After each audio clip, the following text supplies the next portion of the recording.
রাজ্যের মানবিক মুখ্যমন্ত্রী ইতিমধ্যে এলাকায় এলাকায় যাতে সাধারণ মানুষ তারা যাতে না অসুবিধায় পড়ে, সেক্ষেত্রে বাড়ি বাড়ি যে জলের ব্যবস্থা করেছে।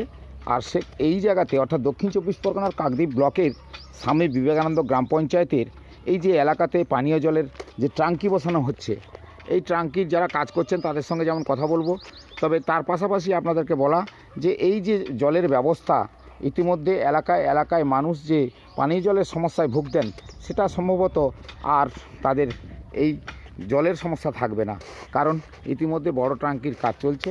সেটাই দেখতে পাচ্ছেন। এই ট্যাঙ্কি বড় করে করানোর কারণ এখানে জল জমা রাখবে, তারপরে আবার এখান থেকে সাপ্লাই দেওয়া হবে এলাকায় এলাকায়।